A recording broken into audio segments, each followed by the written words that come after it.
వి gold trusted gold buyers. మీరు తాకట్టు పెట్టిన బంగారాన్ని విడిపించి ఈ రోజు ఉన్న మార్కెట్ ధరకు కొనబడును. హాయ్ హలో నమస్తే, welcome back to iDream media. ఈరోజు మనతో ఉన్నారు సీనియర్ స్టాక్ మార్కెట్ అనలిస్ట్ అయిన ప్రభు గారు.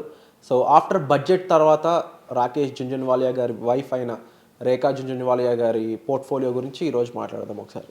Hi sir. హాయ్ అండి. సార్, రాకేష్ జుంజున్వాలియా అనగానే ఇక bull of the market. So ఆయన వైఫ్ ఇప్పుడు ఎవరైతే రేఖా జుంజున్వాలియా గారు ఉన్నారో, ముఖ్యంగా బడ్జెట్ తర్వాత ఆవిడ పోర్ట్ఫోలియో చూసుకున్నట్లయితే టైటాన్ అనేది చాలా మేజర్గా కనిపిస్తూ ఉంది. అదే కాకుండా న్యూస్ ప్రకారం చూసుకుంటే వాళ్ళకి టైటాన్ అనేది ఎప్పుడు కూడా మేజర్ షేర్ అనేది చెప్పి ఆయనకి ఇష్టమైన స్టాక్ అది, మేజర్గా ఆయనకి ఎక్కువ సంపాదించి పెట్టిన స్టాక్ అది. ఆఫ్టర్ బడ్జెట్ కూడా ఇంకా ఎక్కువ సంపాదిస్తుందంట. అవునండి. సో వాట్ ఈస్ హ్యాపెనింగ్ అంటారు? ఇప్పుడు ఎవరైనా సరే మార్కెట్లో కొత్త వాళ్ళు కానీ పాత వాళ్ళు కానీ ముందు అసలు ఆయన పోర్ట్ఫోలియో ఏంటో చూస్తారు. గూగుల్లో వెతికేది కూడా ఇదే, ఆయన ఏం స్టాక్ కొంటున్నారు, ఏం హోల్డింగ్ చేసుకున్నారు, ఎంత పర్సంటేజ్ ఉన్నాయని. ఎందుకంటే ఆయన జర్నీ వచ్చేసి 3 lakhsతో స్టార్ట్ అయ్యారు, కొన్ని వేల కోట్లు సంపాదించారు. రేర్ కన్సల్టెన్సీ అనే కంపెనీ పెట్టి ఈవెన్ ట్రేడింగ్లో కూడా కొంచెం ఇది చేసి, అంటే ఒక 50 NP అటు ఇటు అన్నట్టు ఒక 50 పైసలు అటు ఇటున ట్రేడ్ చేస్తూ ఉంటారు. అంటే బాగా సంపాదించినాక చేసిన పని అనేది. సో ఎక్కువ ఇదేంటంటే ఇన్వెస్ట్మెంట్లో కంటే, ఇప్పుడు ఏదైనా కంపెనీ మీరు ఏదైనా కంపెనీ కోట్ చేస్తున్నారు, ఆ ప్రోడక్ట్ నాకు నచ్చింది అనుకోండి, నేను మీ దగ్గరికి వచ్చి 10 కోట్లు ఇస్తా. ఆ 10 కోట్లు ఇచ్చి మీ దగ్గర షేర్స్, నేను అన్లిస్టెడ్ షేర్స్ తీసుకుంటాను. ఆ తీసుకున్న తర్వాత లాకింగ్ పీరియడ్ కొన్నాళ్ళు ఉంటుంది. సో డెఫినెట్గా 60 రూపీస్ డిస్కౌంట్లో తీసుకుంటాను. మీకు ఒక 10 crores 100 కోట్లో 50 కోట్లో మీకు ఇచ్చిన తర్వాత మీ కంపెనీకి బెనిఫిట్ అవుతుంది. ఇప్పుడు నాకు 60 రూపీస్ 70 రూపీస్ మార్కెట్ డిస్కౌంట్లో వచ్చినప్పుడు 5 years 6 years లాక్ ఉన్న తర్వాత అది డెఫినెట్గా 200 500 అయినప్పుడు బెనిఫిట్ అది. అలా బెనిఫిట్ అయిన అమౌంట్ మ్యాక్సిమం ఎక్కువ ఉంటుంది ఆయనకి. సో అట్లా ఆయనకి ఇష్టమైన స్టాక్ టైటాన్ కంపెనీ. సో టైటాన్లో ఆయన సంపాదించింది చూస్తే మోర్ దెన్ 30% అబవ్ ఉంటుంది ఆయనకి, ఆయన మొత్తం తీసుకుంటే పోర్ట్ఫోలియోలో. ఇట్లా ఇప్పుడు తదనంతరం ఆమె రేఖా గారు వచ్చారు, ఆమె చూస్తోంది ఇప్పుడు. సో టైటాన్ అనేది బడ్జెట్లో వీటికి 25% ఉన్న ట్యాక్స్ని 20% చేశారు. దాదాపుగా 274 రూపీస్ వచ్చినాయి. అంటే 274 crores దాదాపుగా ఆమెకు ప్రాఫిట్ వచ్చింది. సో అంటే ఎప్పుడు ఏ స్టాక్ అయినా ఉన్నప్పుడు గవర్నమెంట్ పాలసీలు ఏంటి, ఏం తీసుకుంటుంది, ఇది ఒక ఎగ్జాంపుల్ మనకి.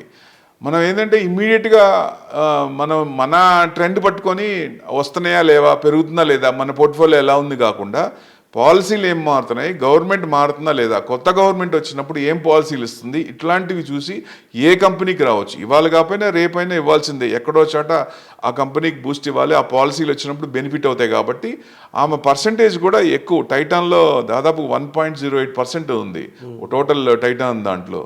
సో సెకండ్ ఇది ఆమెది. సో డెఫినెట్గా ఇన్వెస్ట్మెంట్ యాంగిల్లో చూసినప్పుడు ఇట్లా ఇన్వెస్ట్మెంట్ చేసి లాంగ్ టర్మ్లో మంచి బెనిఫిట్ పొందొచ్చు ఎవరైనా. ఇది ఒక క్లియర్ ఎగ్జాంపుల్. ఇన్వెస్ట్మెంట్ అంటే వాళ్ళ లెవెల్లో వాళ్ళు చేసినప్పుడు మన లెవెల్లో మనం చేస్తాం. మనకి ఎంతైతే ఉందో సర్ప్లస్ క్యాష్ ఉందో ఆ క్యాష్ మీద మంచి కంపెనీస్, ఇప్పుడు మార్కెట్ పడింది కాబట్టి బాగా మంచి కంపెనీస్ సెలెక్ట్ చేసుకొని వాటిల్లో ఇన్వెస్ట్మెంట్ చేస్తే డెఫినెట్గా ఇది అవుతుంది. సపోజ్ మనకి నచ్చిన తెలుగు దీని ప్రకారం నవరత్నాలు అనుకున్నాం అనుకోండి, 9 సెక్టార్లో ఒక్కొక్క కంపెనీ తీసుకోండి చాలు. ఒక కంపెనీ చాలు మల్టీ బ్యాగర్ అయిందంటే మన లైఫ్ మారిపోవడానికి. Only 1 company is enough. So అట్లాంటిది మనం పట్టుకోవాలి. సో డిఫరెంట్ ఒకే దాంట్లో పెట్టకుండా డిఫరెంట్ బ్యాగ్స్లో పెట్టాలి. కాబట్టి మన వ్యూ ప్రకారం ఏవైతే స్టాండర్డ్ కంపెనీ ఉన్నాయో అట్లాంటివి చేస్తే డెఫినెట్గా మంచి రిటర్న్స్ వచ్చే అవకాశాలు ఎక్కువ ఉంటాయి. అంటే ఇలాంటి వాటిలో కూడా ఇంకా కాన్స్ అనేవి ఉంటూ ఉంటాయి, ప్రోస్ అండ్ కాన్స్ రెండూ ఉంటాయి అంటూ ఉంటారు కదా. ఉంటాయి అంటే న్యూస్ని బట్టి. ఇప్పుడు పాలసీలు ఏం జరుగుతుంది, పాలసీల వల్ల ఆ కంపెనీకి ఆ ప్రోడక్ట్కి బెనిఫిట్ అవుతుందా లేదా, ఆ కంపెనీకి పాజిటివ్ ఉందా లేదా, నెగిటివ్ ఏదైనా ఉందా. నెగిటివ్ ఉన్నప్పుడు మనం పోర్ట్ఫోలియో క్లియర్ చేసుకొని మళ్ళీ కింద కూడా కొనుక్కోవచ్చు. లేదు అంటే ఆప్షన్స్లో ఇప్పుడు స్టాక్ మనకుంది, స్టాక్ని దానికి హెడ్జింగ్ చేసి స్టాక్ ఆప్షన్స్ పెట్టుకున్నా మనకి బ్యాలెన్స్ అవుతూ ఉంటుంది. అంటే డిఫరెంట్ ఐడియాస్ ఉంటాయి, ప్లాన్స్ ఉంటాయి. ఇది ఇండివిజువల్గా అండి, ఎవరికి వాళ్ళకి వస్తుంది. వాళ్ళ దాని ప్రకారం వాళ్ళ టార్గెట్స్ గోల్స్ ప్రకారం వాళ్ళు ట్యూన్ చేసుకుంటే, మీ అనలిస్ట్ ఎవరైతే ఉన్నారో వాళ్ళు సరైన గైడెన్స్ తీసుకుంటే డెఫినెట్గా లాంగ్ టర్మ్లో మంచి వెల్త్ క్రియేట్ అవకాశమే ఎక్కువ ఉంటాయి. అండ్ కాన్స్ అనేవి ఏముంటాయి సార్ ఇందులో జనరల్గా? మెయిన్గా ఆడియన్స్ అనేవాళ్ళు ఏంటి అంటే, ఒక స్టాక్ సజెస్ట్ చేసినప్పుడు ఏంటంటే ఇన్వెస్ట్ చేద్దామని చూస్తారు. బట్ అది గ్రోత్ లెవెల్ అనేది చాలా ఇంపార్టెంట్. ఇప్పుడు అది సాచురేట్ అయిపోయినా, లేదంటే స్టేబుల్ అయిపోయి స్టక్ అయిపోయి ఉండిపోయినా, దాని నుంచి అది ఎంత పెద్ద షేర్ అయినా, అది అది ఎంత గ్రీన్లో ఉన్నా కూడా అది వాళ్ళకి ప్రాఫిట్ కలెక్ట్ చేయనప్పుడు యూజ్ ఉండదు. సో అలాంటి దాంట్లో ఈ టైటాన్ ఒకటని చెప్పొచ్చా? ఎందుకంటే ఒక్కొక్క టైంలో ఫ్రీజ్ అయిపోయి ఉంటాయి కాబట్టి లార్జ్ క్యాప్స్ అనేవి. అవునండి, అంటే డైవర్సిఫికేషన్ ఆఫ్ ఫండ్స్. ఇదివరకు టోటల్గా ఓన్లీ వాచెస్లో అలానే పెట్టేవాళ్ళు. డైవర్సిఫికేషన్ ఇప్పుడు ప్రతిది కూడా వేరే కంపెనీ నచ్చినప్పుడు, ఆ ప్రోడక్ట్ నచ్చినప్పుడు ఆ ప్రోడక్ట్లో స్టేక్ కొంటున్నారు.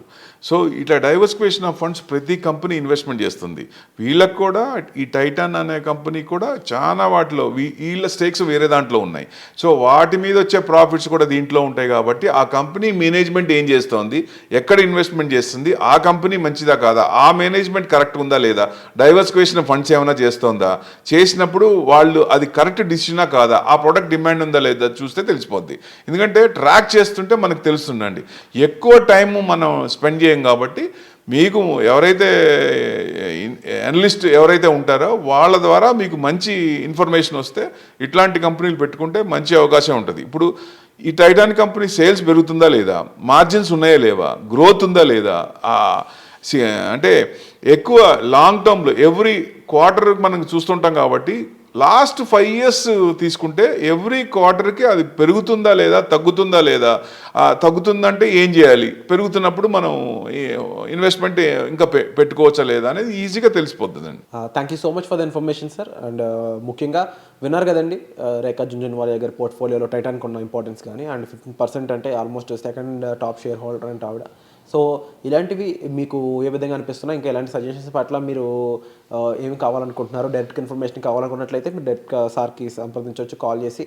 ఇక వచ్చే ఎపిసోడ్లో కలుద్దామండి. తప్పకుండా మీ కామెంట్స్ అయితే మాత్రం చాలా వాల్యుబుల్. వాటిని బట్టి మీకు ఎలాంటి ఎపిసోడ్స్ కావాలి, మీకు ఎలాంటి ఇన్ఫర్మేషన్ కావాలి, ఎలాంటి న్యూస్ని మీకు తెలియజేయాలనేది మాకు అర్థమవుతూ ఉంటుంది. సో ప్రభు గారితో ఎలాంటి ఎపిసోడ్స్ మీరు ఎక్స్పెక్ట్ చేస్తున్నారో తప్పకుండా కామెంట్ సెక్షన్లో క్లియర్గా మెన్షన్ చేసినట్లయితే వచ్చే ఎపిసోడ్లో అలాంటి కాన్సెప్ట్ని తీసుకురావడానికి మేము ప్రయత్నిస్తాం. Thank you so much sir. Thank you.